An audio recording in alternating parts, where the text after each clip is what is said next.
Live from the campus of Penn State University, this is PSN News. It's Monday, November 10th. We have all you need to know about changes to Penn State trustee bylaws, as well as more on a special trip for a Bellefonte team.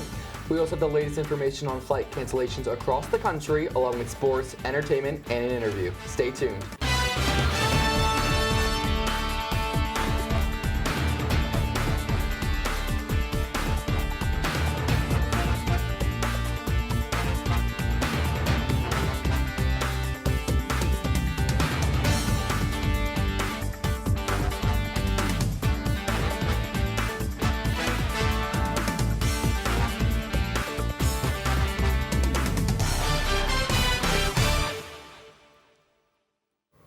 Thanks for joining us tonight. I'm Christian Audia. And I'm Cailey Thalman. Centre County had its highest number of voters turn out for Tuesday's municipal election in more than 30 years. Over 44,000 voters cast their ballots of about 102,000 registered voters, amounting to an over 43% turnout rate. Over 12,000 voters used mail-in ballots, and over 32,000 voters cast their ballots on Election Day. The high-profile statewide judicial retention elections, particularly for the Pennsylvania Supreme Court, likely drove the high voter turnout. All three Democratic justices retained their positions for another 10 years. The 2026 Center LifeLink EMS campaign is now underway. Each fall, Center Region residents are encouraged to enroll to ensure they won't have any out-of-pocket costs for emergency ambulance services from Center LifeLink EMS. Memberships start at $75 for individuals and $95 for families. Funds raised through the 2026 membership drive will help Center LifeLink replace critical life-saving equipment. Residents will receive membership brochures by mail, and registration is also available online at centerlifelink.com. Penn State trustees approved revisions to their bylaws on Thursday, including eliminating the option for write-in trustee candidates and further limiting trustees from speaking to the press. The full board voted on the matter in its meeting on Friday. The change states trustees, quote, shall coordinate all media and press interactions relating to the matter that have come before the board with the board office in advance and shall respect guidance regarding such interactions that might be conveyed by that office or the Office of Strategic Communications, end quote. During the full board meeting on Friday, trustee Anthony Lubrano was the only one to oppose the changes, saying he believes, quote, their speech shouldn't be limited more than it has already been limited, end quote. A Bellefonte teen is celebrating a major victory overcoming leukemia with the fishing trip of his dreams. 14-year-old Reese Stewart was diagnosed with leukemia last August and spent 6 months in treatment. After ringing the bell to mark the end of his fight in April, Reese got to fulfill his wish through Make-A-Wish Greater Pennsylvania and West Virginia. He also received the support of the Bellefonte community as they raised more than $10,000 through a GoFundMe campaign. His family caught 33 fish during the day-long adventure, which his mom called the perfect day. If you were outside in State College this past weekend, you know the weather was really nice, but today it was freezing. Student meteorologist Jonathan Domo is live in the studio with this week's forecast. Jonathan? That's right, Christian. If you were out at the Penn State football game, it was nice and it was sunny. Unfortunately, today was not so nice and not so sunny. Right now, a live look at Beaver Stadium, and we are teetering on the freezing line. We have just dipped below here in State College, a stark contrast to what they're seeing down in the southeastern portion of Pennsylvania, 42 in Philadelphia, but up by Erie in the northwestern corner, they are also teetering on the freezing line. And you might have noticed that the actual temperature differed from what the feels like was, and that's being primarily driven by wind speeds that are causing high wind gusts. Right now they are 10 miles per hour here in State College, but as high as 20 down in Harrisburg and even as high as 26 up in Erie. Now, we've also been seeing a lot of snowflakes here in Pennsylvania throughout the day. If you were out early this morning, middle of the day, and even out the door right now, you are probably seeing some flurries. And that is because the lake effect snow machine is firing on all cylinders right now. We got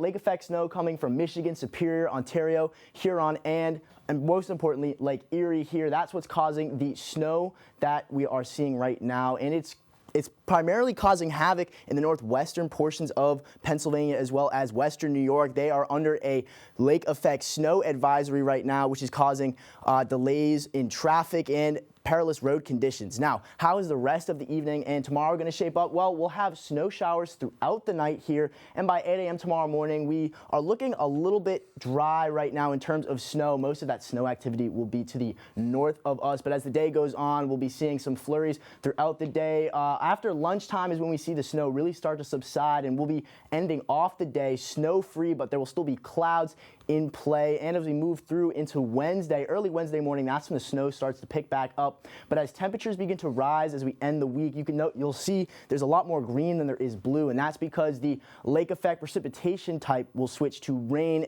instead of snow. Now, looking further ahead through Thursday and into Friday here, we can see that most of the precipitation will be to our north in parts of extreme north New England as well as southern Canada. And as we move into Friday, we're going to see clearing of the clouds here and most of that rain moving off to the east, but the next rainmaker will arrive here around Saturday morning, and it's going to blanket much of the Commonwealth in rain. And it's important to know that it's going to be rain, not snow. That's because we'll be seeing temperatures rising into the upper 50s for some parts of Pennsylvania. There will be some pockets of snow, but none much expected here in Center County. But exactly how much precipitation are we going to get? Well, first we got to get through this week. You'll see the highest totals will be way up north by Burlington, Vermont right here. But as the weekend comes in and we see all of that rain that we just saw, we're going to sprout up to just over a quarter of an inch here in Pennsylvania. Here will be almost 2 inches in Burlington, Vermont, just over an inch in Ottawa,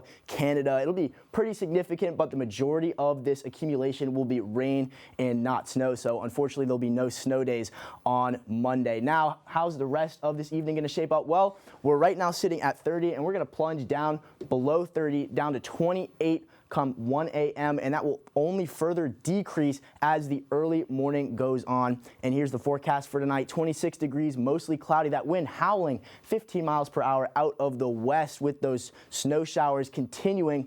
And your forecast for tomorrow, we're looking at a temperature in the upper 30s, but it will be quite windy with the wind speeds 21 miles per hour. Gusts will be even higher than that. So you're going to want the hat and the gloves if you're going out tomorrow. And here's a look at the 7-day forecast. You'll notice a warming trend starting even as early as Thursday here. We'll be back up into the 50s for Saturday, 56 on Sunday. That's what's going to cause the precipitation to fall as rain and not snow. And we'll be back down into the 40s, but still some lingering showers on Monday. Christian?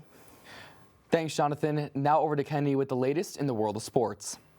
Thanks, Christian. I'm Kennedy Rivers with your sports update. Penn State football returned home on Saturday after back-to-back losses on the road against Iowa and Ohio State.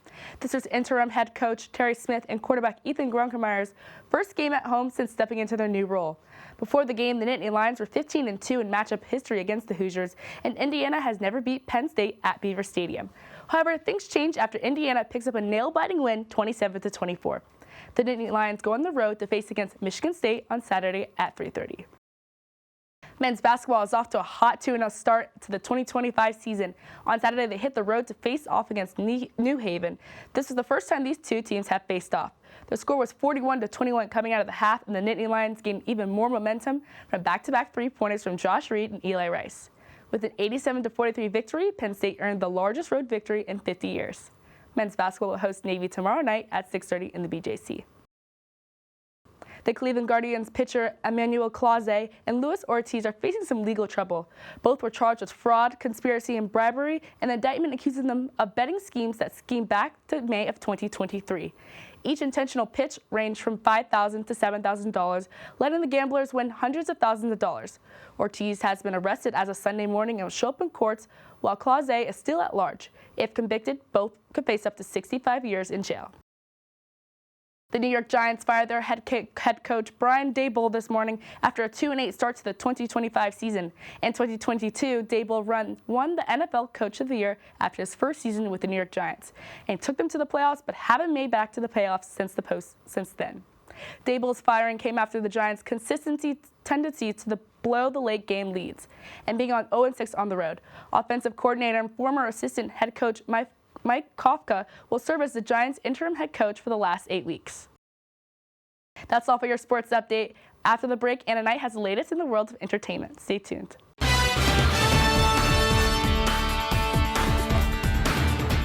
welcome back to PSN News. I'm Anna Knight with your entertainment update. Tomorrow from 6 to 8:30, the Social Dance Club is hosting salsa lessons on the Hub Lawn stage. Classes are taught by Penn State students, and the first 90 minutes are for lessons, while the remainder is for social dancing to music. You can come with a partner, or if you're on your own, they'll pair you up with someone. It doesn't matter if you've danced for years or have no experience. Beginner and intermediate levels are taught at the same time to accommodate whichever one you're at. We have exciting news in the world of shows. Six the Musical live on Broadway is coming to Penn State. From November 18th to the 20th, you'll be able to watch this global sensation in Eisenhower Auditorium. The musical won the 2022 Tony Award for Original Score, and the sixth live on opening night Broadway album debuted at #1 on the Billboard Cast Album charts. There will even be an American Sign Language interpretation offered for the November 20th performance.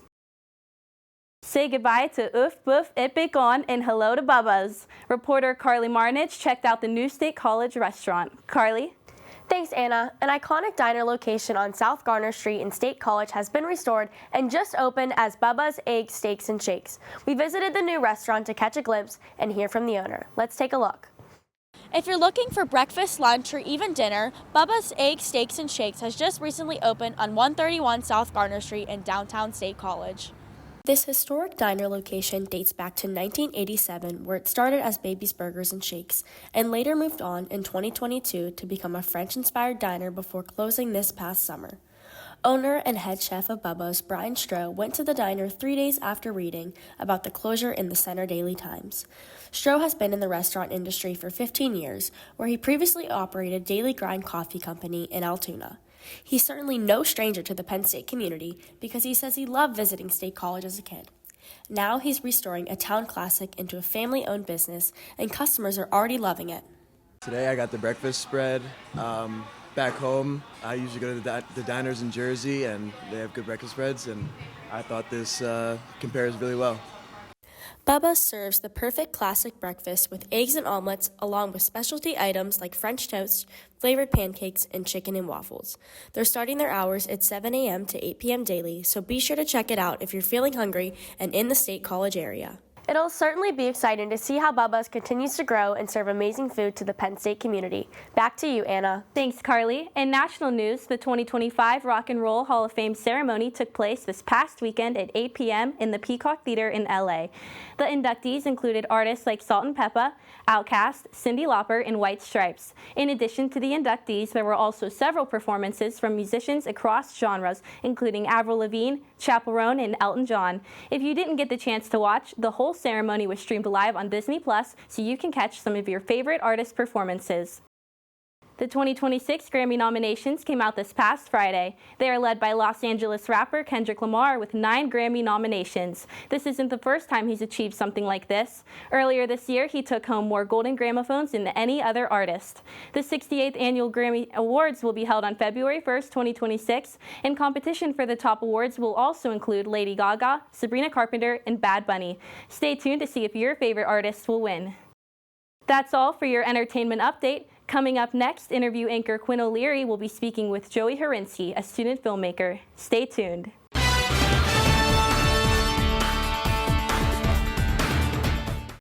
It's lights, camera, and action at the desk today. Cut to Joey Horinsky, a Penn State film student in the spotlight for writing and directing his very own film.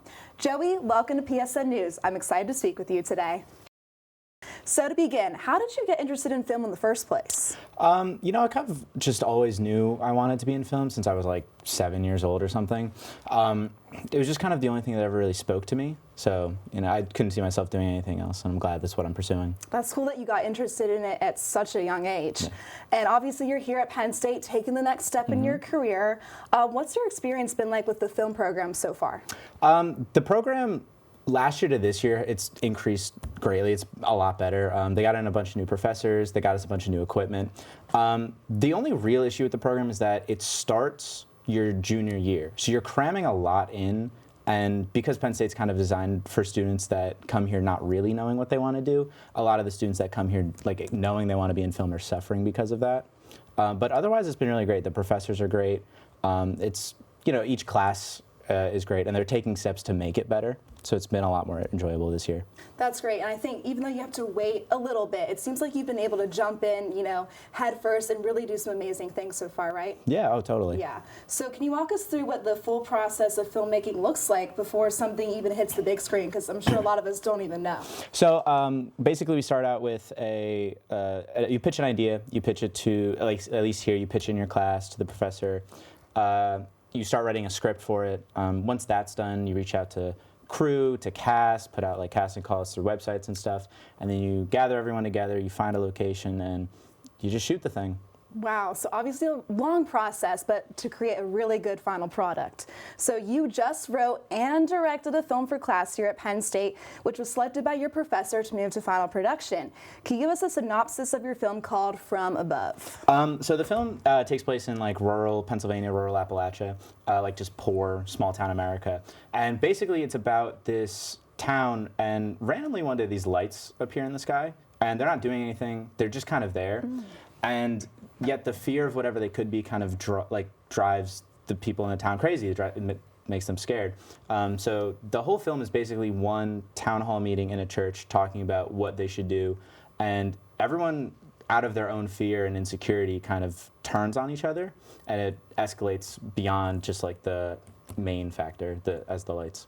Yeah, I read your script. It's so interesting. I was captivated immediately. So what inspired the story in the first place? It's inspired by a lot of things, mainly The Twilight Zone, the TV show from the 50s. I'm a really big fan of it. There's an episode called The Monsters Are Due on Maple Street, which is similarly about a town that's worried about potential aliens or whatever, and they kind of turn on each other. But I tried to take a different twist on it, a different spin.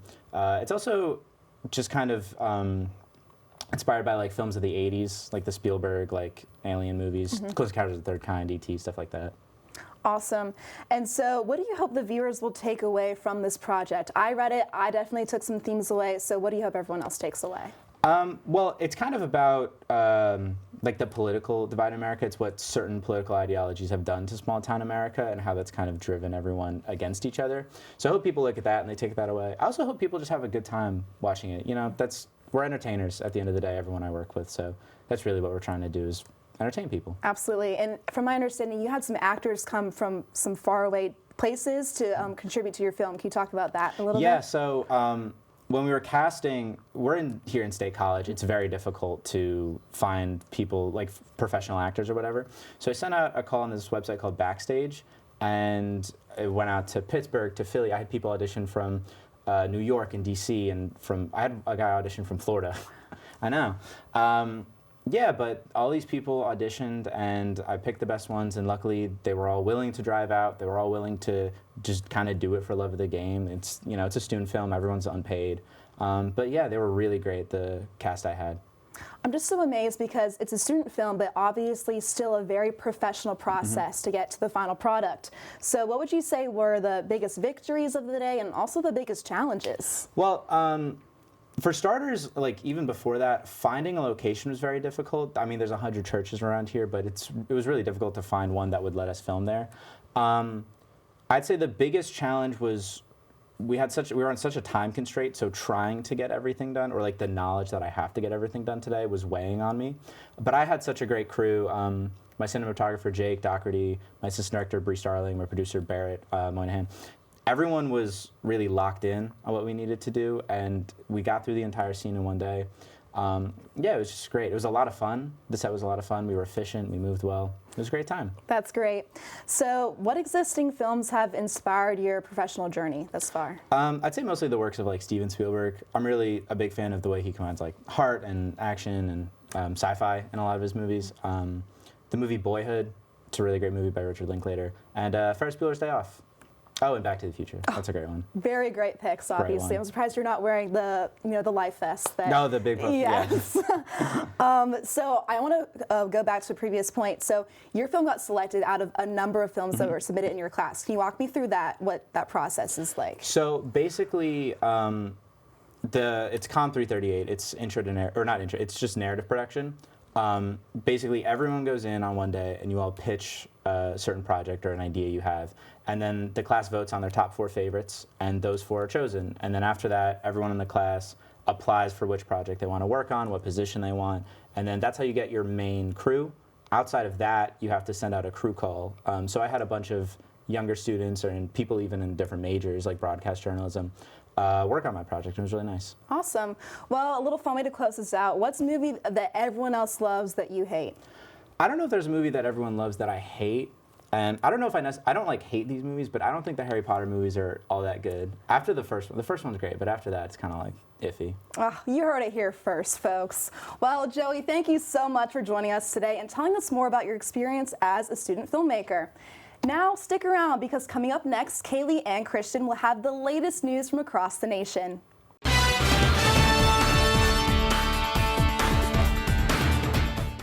Airlines cut over 1,000 flights on Friday, largely due to the government shutdown. More canceled flights are likely coming throughout the week to comply with the Federal Aviation Administration's order to reduce service at the nation's busiest airports. This order is in response to air traffic controllers who haven't been paid in nearly a month. There are 40 airports targeted by the slowdown, including major hubs in Atlanta, Charlotte, and Dallas. International flights are not expected to be affected. The community of Louisville, Kentucky is in mourning after a UPS cargo plane crashed and exploded shortly after taking off Tuesday evening, killing at least 12 people. Investigators say the plane's left wing caught fire and an engine detached before it went down near Louisville's Muhammad Ali International Airport. The National Transportation Safety Board is leading the investigation, working to determine what caused the fire and the engine failure. 2 people remain in critical condition, and officials say the death toll could rise. Dallas Cowboys defensive end 24-year-old Marshawn Kneeland was found dead of an apparent suicide after escaping authorities, fleeing the scene of an accident on foot. On Thursday, Frisco police said they're investigating the suicide. As authorities were looking for Kneeland, dispatchers told officers that people who knew him said they had received a group text from him saying goodbye. His girlfriend told police he was armed and had a history of mental illness. He was found early Thursday morning, about 3 hours after the crash, dead due to a self-inflicted gunshot wound. Former House Speaker Nancy Pelosi announced Thursday she will not seek re-election to Congress, marking the end of her 4-decade career representing San Francisco. Pelosi, the first ever woman to serve as Speaker, said in a video message she'll finish her career current term and urge voters to know your power and stay engaged in democracy. During her tenure, Pelosi helped guide major legislation, including the Affordable Care Act, and led the House during 2 impeachments of current President Donald Trump. Her decision opens a race for California's 11th congressional district ahead of the 2026 elections. Now over to Anna LaCastro with the latest in international news. Thanks, Christian. I'm Anna LaCastro with your international news update. Canada is no longer measles-free. International health experts say the country has lost its elimination status due to ongoing outbreaks. As childhood vaccination rates fall, the highly contagious virus is spreading across North and South America. Canada has logged over 5,000 measles cases this year and 2 deaths. Both were babies who were exposed to the measles virus in the womb and born prematurely. The World Health Organization says that measles is one of the leading causes of death among children. United Nations climate talks began today on the edge of the Brazilian Amazon in Belém. Leaders are pushing to accelerate efforts to curb global warming by drastically reducing the carbon pollution that causes it. This year's talks are centered around implementation. Countries are tasked with showing their updated national plans to fight climate change. Top U.S. negotiators were absent today. Back to you guys. Thanks, Anna. That concludes our show tonight at PSN News. Be sure to check us out on Twitter and Facebook at PSN News, on Instagram at Penn State Network News, and to subscribe to our YouTube channel at youtube.com/PSN News. Have a good night and stay safe, Penn State.